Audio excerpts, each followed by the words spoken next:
Welcome to the HSC lecture series. This particular video will look at HSC business studies and how to best prepare for that exam.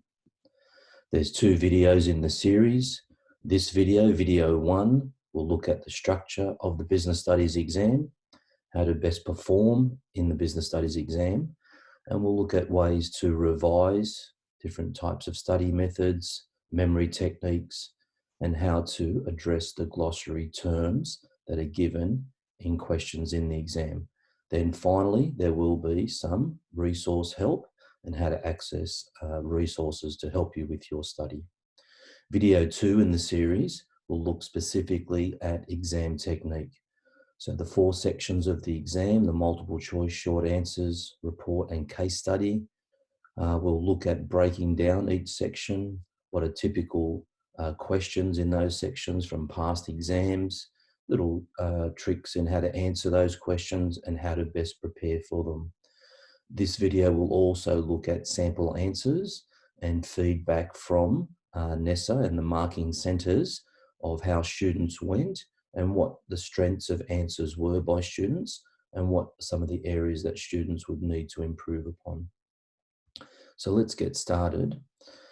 The HSC is a marathon and you are halfway through that marathon. And like any marathon, the best approach would be for you to prepare well and to have a steady and consistent approach. And then we sort of build up towards that final HSC exam with a big finish, hopefully. So at the moment, you're in term 2 and you've probably just come back to school for face-to-face teaching. And in this time of term 2, you would be obviously completing your coursework and looking at assessments. So some of you might have upcoming assessments. So the focus would be around doing well in those assessments and understanding, getting through the course content. Term 3, you're building up towards your trial HSC exams, and this is a major part of your assessment. And then once that's done, we move into term 4 and in preparation for the HSC exam. And just last week, it was announced that the HSC exam will be put back by 5 days. So there's an extra period of time that you're able to prepare for these exams. So the idea is you're consistently building towards that finish and you're taking care of assessment tasks and learning coursework as you go. All right, the HSC Business Studies exam has 4 main topics: operations, financial management, marketing, and human resource management. Each of those sections are equally treated, and there will be questions from each of those sections in the HSC exam. The next thing that you need to consider when preparing for the HSC exam is the syllabus, and what you have in front of you there are the Learn To components of the syllabus. Now, I know lots of students prepare really well on the syllabus, but only looking at the Learn About. So this comes at the top of the syllabus after the outcomes, and these are areas that students or questions that students should be able to do. So if we look at the first one there, it says describe the features of operations management for businesses in a tertiary industry. So this potentially could be a question as it appears here, or different variations of it. We look at the second one, assess the relationship between operations and the other key business functions into actual businesses. You'll see when we look at video 2 and past paper questions, this notion of the relationship between areas of the course within a topic has been tested in the last few years. And in particular, this dot point looks at this notion of interdependence, which is a major part of the course that students should be preparing well on. Our last 2 dot points you can see are around the strategies. So in each of the topics, the advice is you would need to prepare well on the strategies for each of the topics. This one here is asking how operations strategies, so things like outsourcing, total quality management, would help a business to sustain its competitive advantage. So it's a specific look at strategies linked to this notion of, what is your business doing better than similar businesses? And finally, again, this recommendation of strategies. And we'll have a look at these glossary verbs a little bit later in the video, but that's a higher order verb where you're giving reasons for potential strategies in a business. The marketing topic, the learn to, we can see again, there's reference to strategy. So the marketing strategies, this time it's an evaluation. And the evaluation means making a judgment. We've got analysing a marketing plan. I know some schools as assessments, they get students to do marketing plans or part plans as part of their assessment tasks. But don't be put off by the plan, because all it's asking you to do is the marketing processes. That's the planning part. There hasn't been a question specifically asking about a plan, but this is something that you could be tested on. But there's been plenty of questions around the processes of marketing. And finally, explaining how globalization has affected the marketing management. Globalization is a key component of the HSC course in all topics, and this is looking at how globalization affects the marketing management. Now, just a point here, because sometimes students look at marketing management and they think, oh, what is marketing management? Now, the simple answer means any aspect of marketing, but I direct students towards the strategies. It looks easier when you assess past questions, that if they're asking you to look at an impact or respond to an effect, to something like globalization and how the marketing management is affected by that, I think it's easier to look at the strategies, okay? So in this one here, just simply, globalization is breaking down the barriers between countries and increased trade.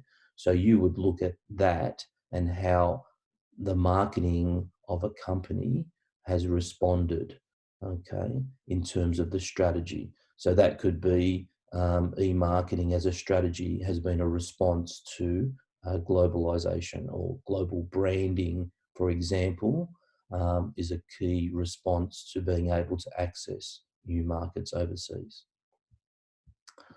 All right, let's move on. The finance topic. There are 4 learn to components here. You must be able to calculate financial ratios, so that's a given, and these questions pop up all the time in multiple choice and short answer. The next one's looking at how the performance can be assessed using comparative ratio analysis. So that means, are you able to compare financial data between years, say 2017, 2018? Are you able to compare between different businesses? And the one that seems to come up more regular than the others is comparing against a standard or an industry average. The next point there is recommending strategies to improve financial performance. So again, knowing your financial strategies well is a key component. And again, being able to recommend, it's going beyond just saying what the strategy is, but giving reasons for using that strategy in that particular context. And then we've got the ethical component and ethical reporting of financial data. Our final topic is human resources, and there's 4 learn to components here. The first one starts with the important interdependence. I always say to students, you should know really well how the different topics connect to each other, and being explicit and detailed on that would be very good preparation. In terms of what you would need to know in interdependence, you could potentially be asked a case study 20-mark question on interdependence. There was one in recent times in the business report, but this could be an area that you could potentially have to write a whole case study response to interdependence. The second point there is about negotiating enterprise and collective agreements. So when you get to the HR topic, there's a whole section about disputes and industrial disputes within the workplace.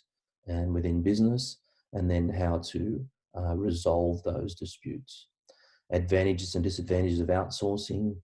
So this is another connection to operations, that outsourcing is a strategy in operations, but it's also under the role of human resource management and this whole notion of accessing workers from overseas. And finally, recommending appropriate strategies in HR. The HR topic is the only one that has effectiveness criteria attached to it. So that's things like absenteeism, staff turnover, level of disputation. When you learn that, the good thing about that section of the course is that that helps you to evaluate, because evaluate means to make a judgment, and using those syllabus points, you are then able to use that to help you evaluate with the use of criteria, and that obviously would be the criteria. All right, so you would know by now that there's a repetitive structure to the HSC course, and the word RIPS refers to the 4 components that are in every single topic. So as you can see here under operations, we'll look at the role, the influences, the processes, and the strategies. So I guess it's been designed that way to help students remember aspects of the course and place those under the specific topics there. The only exception there would be, and I'll just move this out of the way, is the effectiveness component that goes with HR. And I've just mentioned that, but you can see that each topic has the 4 areas and HR has the additional area there. All right, let's move on. The format of the HSC exam. Okay, so you should know that the HSC exam is broken into 4 sections. Section 1, 20 multiple choice questions there, worth 20 marks. And the timing of the 35 minutes is just a mathematical calculation of 1.8 minutes per mark. So if you look at it in a way that the exam is out of 100, this section is out of 20, you should spend about 1/5 of the time, and that's the 35 minutes. However, as we know, and when we look at the next video, we'll look at ways of getting through the multiple choice a little bit quicker, and therefore you can save a little bit of time in this section. But the advice is not to rush and make mistakes, because at the end of the day, this whole section is worth the equivalent of the case study that appears in section 4. Section 2 of the paper is our short answer questions, totaling 40 marks. Now it's got here, you could get 4 to 6 short answer questions. So the 4 would typically mean 1 from each topic, and the total of each question would be 10 marks, okay? But in the last few years, typically they're using 5 lots of short answer questions. And we're talking about like an A, B, C component there in the short answer. So just be prepared that there's not necessarily 4 questions, 1 on each topic. There could be an extra 2 sections there. And again, the hour and 15 minutes is calculated because of 40% of the time. And again, work quickly, work efficiently through this section, but you may have some time up your sleeve if you're able to answer those questions pretty well and effectively. There's 12 parts approximately in total. All right, the business studies report, section 3. You must write a report. You must write in report format. It has stimulus material attached to it that you'll need to refer to, and we'll look at that later on. 20 marks, 35 minutes. Most students, if they're saving a bit of time in section 1 and 2, would spend about 40 to 45 minutes in this particular report. The questions can come from any of the 4 topics. The thing to note here, there will only be 2 topics tested. So 2 tested in the report. The 2 that are not tested would be in the extended response. So for example, if the report had a marketing component and a finance component, then the extended response would have HR and operations. Okay. Approximate length, we're looking at 800 words, okay, which is roughly 6 pages of writing. Most important part here, you address all parts to the question that are given and that you're integrating the stimulus material. The extended response, also known as the case study question, 20 marks. And again, you're probably spending around 40 to 45 minutes with a bit of time saved earlier in the paper. As we've mentioned, it's 2 questions and it comes from 2 different topics. So you have a choice there of 2 questions. And again, the approximate length is 800 words. So that's just a recap of what I've said in terms of the suggested time allocation. So the advice is, work efficiently, but don't rush in those first 2 sections, and you'll have a little bit of time up your sleeve extra for the last 2 sections. All right, so let's have a look at how to best perform in the HSC exam. So the most important part of your revision and preparation is around the syllabus document. I would imagine you've got that document, you've got a copy of that document, and you're constantly looking at that document, referring to it, particularly when you're making notes, etc. Maybe at school when the teacher's going through the course, you're highlighting, you're marking off that you've done that part of the course. All right, so we're saying to use things like flashcards, acronyms, mnemonics, peer testing, rote learning. All right, so the idea here is that you're learning specific parts of the syllabus by using these memory techniques, and we'll have a look at those a little bit later.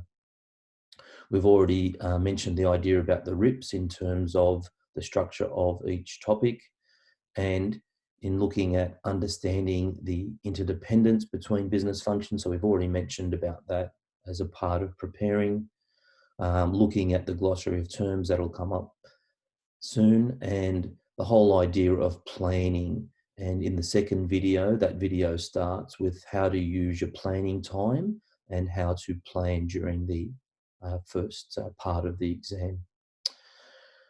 Another way of preparing for exams is to practice your paragraph writing. So the idea is, instead of writing whole reports and case study responses, that you would be breaking that down and looking at particular questions and writing a paragraph on that, and then seeing whether you're on track on that, and getting feedback would be pretty important. All right, this next section will look at the science of revision. There was a really good article a few years ago, which was written by The Guardian, in terms of looking at pupils and how to revise more effectively for exams. There was an extensive study done, and the results found that there's a few areas where students could improve upon, and we'll have a look at those now. So number one, the importance of not missing breakfast, particularly going to school, having energy, and this notion that your attention span and ability to recall information really does come from having breakfast each morning, and basically having good balanced meals when you are revising. The second one, an obvious one about the phone. They're definitely a distraction. They're a distraction when you're preparing for exams or assessments. They're distractions when you're at home just doing your revision and homework. So the idea would be to put those away, to not have that particular distraction. In revision, hopefully you've started preparing for the HSC exam by looking at the revision of the topics that you're studying at the moment. And the best advice is that you're spreading that over time, that you are constantly chipping away at your revision, and you're doing more than just the homework that the teacher might be giving you, that you're going back and you're revising past content, and you're doing that in small chunks. And the idea is that you're locking that into your long-term memory. Another technique that is often used is this idea of teaching yourself, okay? So you're able to, I guess, recall information better and, sorry, testing yourself, that is. Um, and that would be looking at quizzes and practice papers during your study sessions, etc. And we'll have a little bit more look at that past paper preparation in terms of testing yourself. This is the teaching one, which is another aspect of memory and preparing for exams.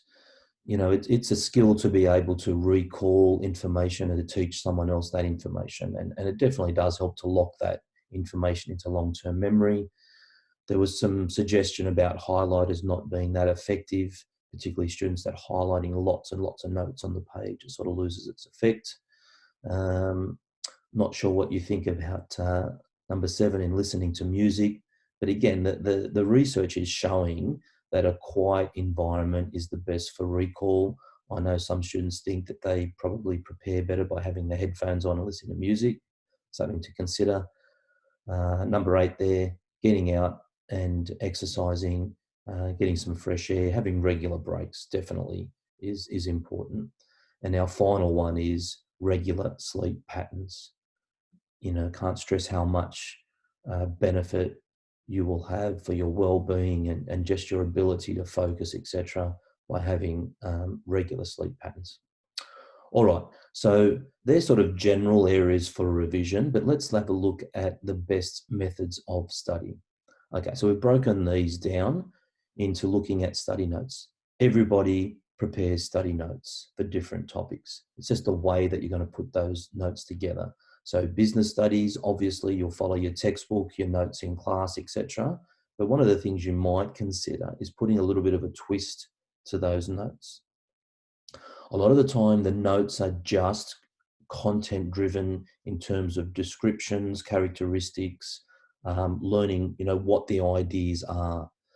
And when you do the exam, they're asking you to interpret those notes. So I've seen in the past students actually construct their study notes with things like advantages and disadvantages columns that they've made up themselves, you know, looking at the effect, having the case study integrated into those notes that reinforces what that content is about.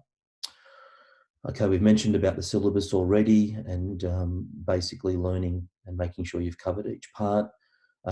This notion of manageable chunks or chunking.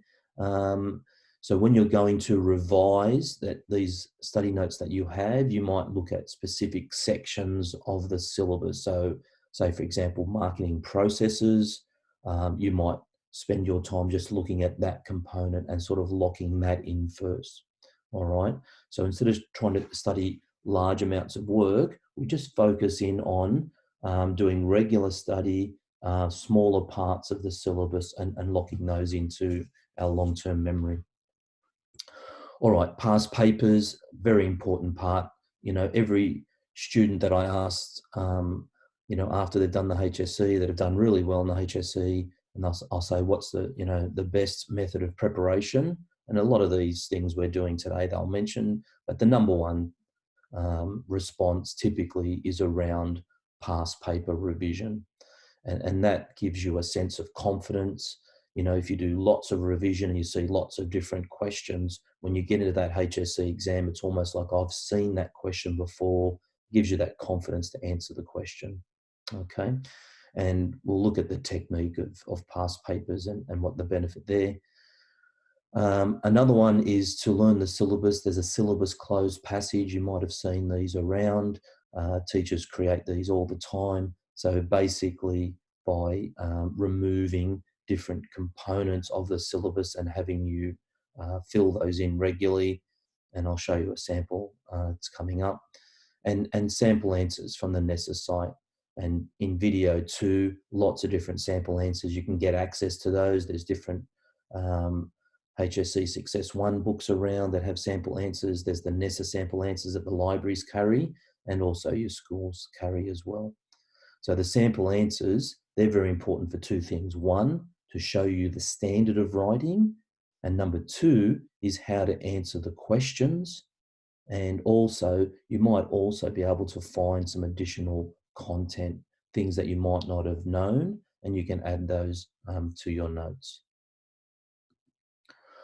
All right, so the memory techniques that we're looking at here is mnemonics or acronyms. Now, an acronym is just, taking the first letter of a word, and sometimes it makes a word that we might be able to remember. So in the marketing section of the syllabus, marketing processes, the word SMEDI, the first letter stands for a different component of the processes, so situational analysis and marketing market research, etc.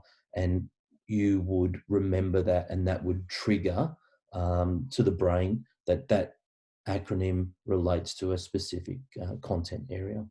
We've mentioned about teaching others and the benefits of that. Visual guides and posters. I know lots of students have up in their room, they have an A3 copy of the syllabus. They might have mind maps of the topic they're studying at the moment. And it's just that, subconscious, that it's there and that it's helping you to remember aspects of the course.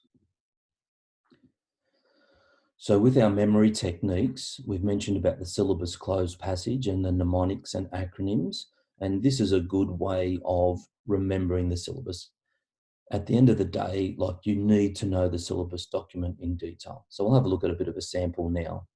So this is just a screenshot here of the syllabus closed passage I'm talking about. You can do these yourself. Like I said, they're around, but basically you take the syllabus document and you can get it in a Word form from NESA, and you can just delete words or part words. And the idea would be that repetitively you would go through and you would just continually work on filling these out. So we look at here, it's marketing processes, section 3, situational analysis, and that's broken into a SWOT, product lifecycle. And then the second component is the market research, establishing marketing objectives, identifying target markets, and developing marketing strategy, etc. So you would just go through and work on that. Okay. On the right-hand side would be your acronym or mnemonic. So here we've got our SMEDI, so that matches up. So the idea is you're working away. If you forget, you have a look at your acronym or mnemonic that you might have, and then you go back and you complete the syllabus there. All right. This is another part 4, marketing strategies. And again, segmentation, differentiation, you just go through and you fill that out.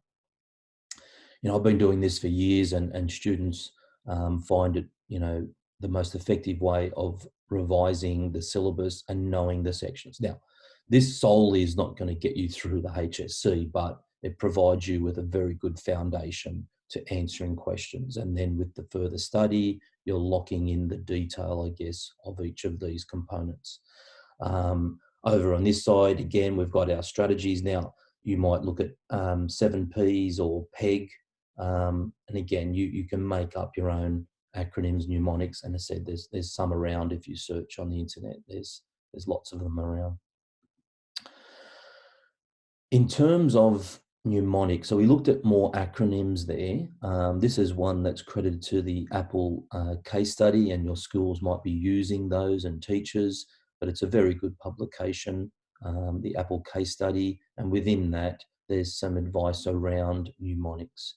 And there's one really good example here, and it's referred to as a mnemonic because it takes the first letter, but it puts it into a sentence, and sometimes those sentences might not make sense. And probably, if they don't make sense, there's more chance of you remembering it. This is one from operations. So we've got operations influencers, and that's the only in Greenland. They quietly chew gum leaves every Christmas. So the idea is that each of these letters is a component of the syllabus. Now there's 17 syllabus sections in total, okay? So that's the 4 from each topic, which is 16, plus the effectiveness one. So really, these are 17 silly sentences or mnemonics, combination of acronyms, etc., that you can remember. So it's a really important memory technique. You can put these on palm cards, revise them, etc. So I'll just show you how it looks. So there's the syllabus operations influences, and then we've got, so the green, only in Greenland they quietly chew gum leaves every Christmas. Okay, so that's there. And then each of these letters is a syllabus term. Now I like this, and this was done in the Apple case study book. It gives you extra words. I'm a big believer in, if you're going to learn a key term like globalization, obviously the definition, but what are some other key words that go with it, like global web, like economies of scale, etc. We're looking at technology. So technology is about innovation and research and development, etc. Okay, so big believer in keywords attached to these main syllabus areas to help you answer questions. So there's an example, and you might be able to come up with some of those yourself. All right, let's have a look at past papers in a bit of detail. We mentioned this before. So what we're saying here is that you can learn all that content and you could know the syllabus off by heart, but if you don't know how to answer HSC questions and what to expect in those questions, it's really going to limit the marks that you're going to receive in the exam.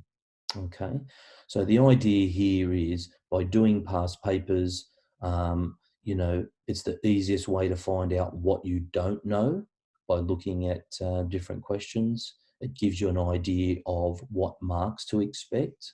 So if you're doing a whole paper, for example, and I know you do that in the trial exam, it gives you an indication of how you're traveling. And this notion that it takes pressure off exams because it gives you that confidence that you've prepared well. You know, I often hear students say, oh, I've seen that question before. And they probably have, or variations of it, because they've done many past papers and they've exposed, you know, their learning to different exam papers and questions. All right, so in terms of your past paper questions, you know, I'm a big believer in timing it. So it's not like you're given the past paper and you start doing some questions and then you stop, or then you might look things up. No, it's definitely a timed event in terms of getting a business report, sitting down for 40 minutes and writing that question out and completing that question to the best of your ability. All right. The next thing is that you need feedback. So, you know, you need to have strong relationships with your teachers, and your teachers will work hard for you, particularly if they can see that you're working hard. You know, they'll give you the feedback and the guidance that you need. And from that feedback, you can highlight what areas you might be weak in. So it might be content based, or it might be misreading the questions or not addressing the verb. And then, you know, you can strengthen those weaknesses. I remember a student a few years ago that when I used to comment and give feedback on his essays, on the reports, I would say, well, you haven't really used the stimulus that well, and you haven't addressed the verb in this part. And he would write that onto the top of his next report, and then making sure that that's conscious for him, that that's where he needs to improve on. So again, it's definitely a way of working out what you need to improve on and what your strengths are. All right, we move on now to the glossary of key terms. And the glossary of key terms are the directive verbs that guide you in how to answer questions in the exam. So I like to look at questions in two parts. Okay, so in answering any question, you know, exams are trying to work out, you know, what content that you know and how you're going to apply that content. So what you write and how you write it. So think about that. So the what you write is the content around the question, so the syllabus area and the specific terms, and the how you write it is addressing the verb. Okay, so when you're writing a short answer, a report, a case study, lots of times you look at the question and students just go in there and start writing. Okay, but you really do need to take note of, what specifically are they asking me? What content do I need to address? And how am I going to use that content? Do I need to justify a strategy, or do I need to evaluate? Okay, so that's pretty important, because that's going to guide you in terms of the structure of the answer, and the way that you're going to treat or manipulate the content. So understanding the directive verb is very important. So you should be looking at underlining that, okay, or highlighting that, or writing down. So if you see the word justify, you might write above that, oh, that means I need to give reasons, and I need to give detailed reasons on why I should use that strategy, for example. Lots of explain questions come up, and still, students are struggling in making that connection of that cause and effect. So here is a list of the main glossary of key terms for business studies. The list is not exhaustive, but you obviously can go to the NESA website and get the full list of those terms there.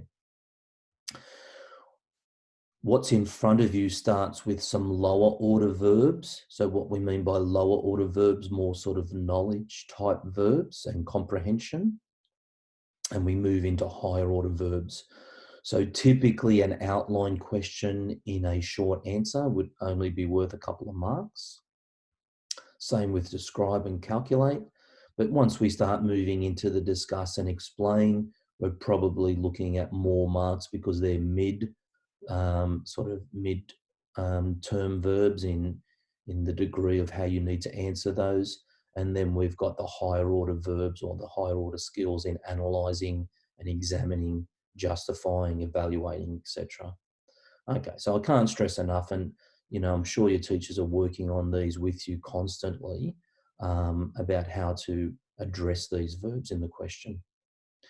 At the end of the day, like a lot of these verbs, when you look at the marking criteria, like for example, if it's an evaluate 20-mark case study question, and you haven't made judgment at all throughout your answer, you're probably not going to get more than a C response there.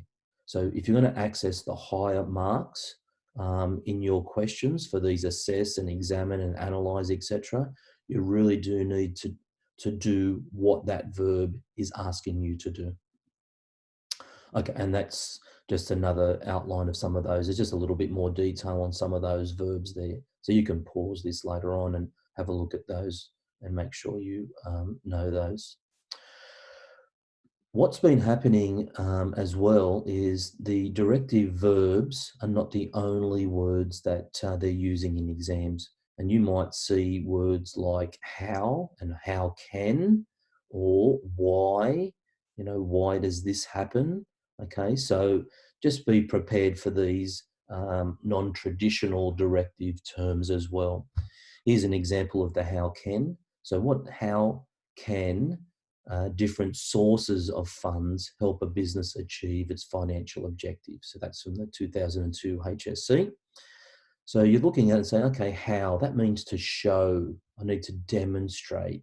I need to create some sort of link. I need to give reason. So there's it might seem a simple how question, but there's a bit to that. Like that was a 20-mark case study question in 2012. So I've just got a little snippet here of how you might answer that.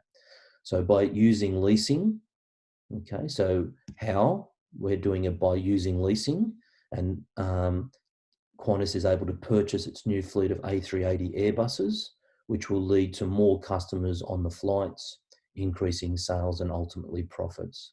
Okay, so how can they, a different source of funds, so a source of funds is leasing to achieve its objectives, so the objectives of sales and profits.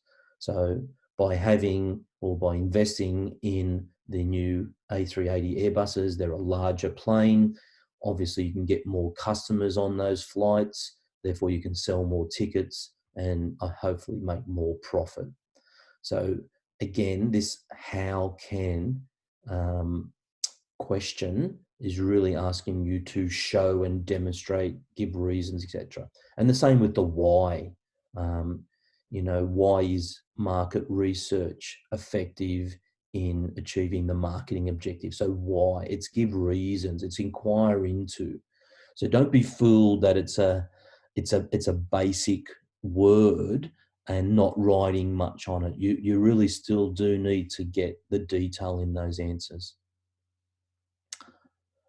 All right, and that's just a visual on what I was talking about in skills. So the lower order questions like the list and outline and describe have low marks attached to them. As we move through, we can see things like examine, discuss, and then we move up to the higher order verbs there of evaluate and assess.